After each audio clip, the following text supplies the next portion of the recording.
بسم اللہ الرحمن الرحیم اللہم صلی علی محمد کما تحب و ترضی لہ۔ آپ دیکھ رہے ہیں قرب درود چینل۔ میرے تمام دیکھنے والوں اور سننے والوں کو میرا محبت بھرا سلام۔ درود ابراہیمی نبی پاک صلی اللہ علیہ وسلم کی امت کو ملنے والا وہ عظیم تحفہ ہے، جس نے اس کی قدر کی وہ رنگا گیا، جس نے اس کی قدر کی اللہ تعالیٰ نے اسے بہت نوازا، اس کی اولاد کے اندر تقویٰ ملا، اس کی زندگی کے اندر برکت ہوئی، اس کے رزق کے اندر برکت ہوئی، اللہ تعالیٰ نے اسے عزتوں کے تاج پہنائے، اسے سکون کی زندگی عطا فرمائی اور اسے عافیت سے بھرپور زندگی عطا فرمائی، اسے بخت کی زندگی عطا فرمائی، اسے بہترین دنیا عطا فرمائی، اسے شاندار آخرت عطا فرمائی۔ جس طرح درود ابراہیمی ہماری دنیا کو بہترین، شاندار اور خوبصورت بابرکت بنانے کا ذریعہ بنتا ہے، وہی آخرت کے اندر ہماری نیکیوں، ہمارا مقام، ہمارے درجے بڑھتے چلے جاتے ہیں۔ درود ابراہیمی کے بول وہ بول ہیں جو عظمت سے بھرپور ہیں، برکتوں سے بھرپور ہیں، اور یہ وہ بول ہیں جن کو ہماری نماز کے اندر پڑھنے کا ہمیں حکم دیا گیا، اور یہ وہ مقبول بول ہیں جن کو اگر ہم نماز کے اندر نہ پڑھیں تو نماز نہیں ہوتی۔ نماز کے لیے اس درود شریف کو پڑھنا لازم ہے۔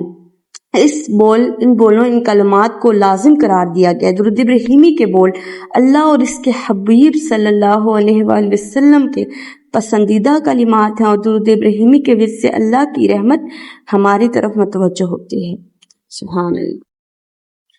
درود ابراہیمی وہ خاص اور مقبول درود شریف ہے، یہ صرف نصیب والوں کو عطا کیا جاتا ہے، اور اہل محبت کا یہ کہنا ہے کہ جب انسان کے بھاگ جاگنے ہوتے ہیں، نصیب جاگنا ہوتا ہے، تو یہ نشانی ہے کہ اس کا دل اور دماغ جو ہے درود ابراہیمی کی طرف متوجہ ہو جاتا ہے، اور وہ فیض کی مختلف شکلیں ہو سکتی ہیں، کبھی کسی کتاب کے بہانے، کبھی کسی بیان کے بہانے، کبھی کسی بول کے بہانے، اور کبھی کسی واقعے مشاہدے کے بہانے درود ابراہیمی کی طرف اس کو متوجہ کیا جاتا ہے، اسے توفیق دی جاتی ہے، اور درود ابراہیمی اس کی زبان پر جاری ہو جاتا ہے۔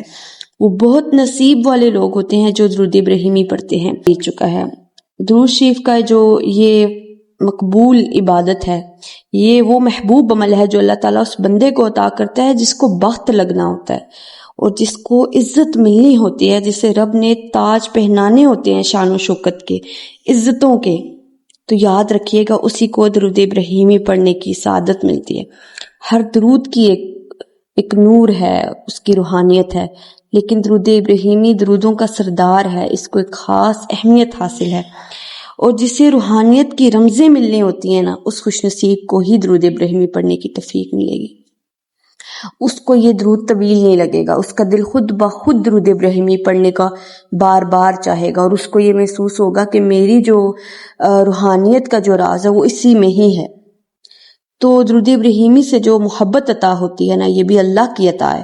جس انسان کو درود ابراہیمی کی محبت عطا ہوتی ہے نا، وہ بڑا خوش بخت انسان ہوتا ہے۔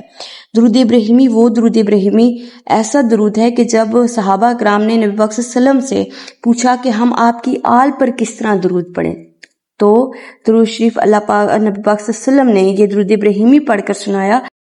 ایک شخص بتاتے ہیں کہ درود ابراہیمی کی برکت سے مجھے بہت برکتیں ملی، اس کے ثمرات ملے، روحانیت ملی، اور اللہ تعالیٰ نے مجھے درود ابراہیمی کی برکت سے بہت نوازا، اور میرے اوپر بہت سی چیزیں کھلی۔ میں نے سوچا کہ میں اپنے معاملات، ملنے والے معاملات، اپنے مشاہدات اپنے مخلصین کے ساتھ شیئر کروں گا تاکہ ان لوگوں کو بھی نفع ہو۔ تو جب وہ یہ پیغام ان تک پہنچے گا تو درود ابراہیمی پڑھیں گے اور مجھے بھی اجر ملے گا، اور ان کی زندگیوں میں آسانی اور خوشحالی ہوگی، اس طرح ہم دونوں کو فائدہ ہوگا۔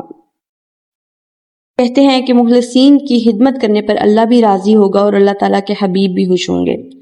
تو یاد رکھو اللہ والو، درود ابراہیمی سارا محبت ہی محبت ہے، درود ابراہیمی سارا عشق ہی عشق ہے، درود ابراہیمی کمال ہے، درود ابراہیمی نور ہے، درود ابراہیمی قبول عمل ہے، درود ابراہیمی مقبول عمل ہے، اور درود ابراہیمی محبوب عمل ہے۔ اللہ تعالیٰ ہمیں درود ابراہیمی کے ساتھ جوڑے رکھے، اللہ تعالیٰ ہمیں ہماری نسلوں کو درود ابراہیمی کی قدر عطا فرمائے۔ آئے آج ہم مل کر عزم کرتے ہیں کہ ہم اپنی زندگی میں درود ابراہیمی کو ضرور شامل کریں گے اور درود ابراہیمی کو ضرور پڑھا کریں گے۔ اللہ ہم سب کو درود ابراہیمی زیادہ سے زیادہ پڑھنے کی توفیق عطا فرمائے، آمین ثم آمین۔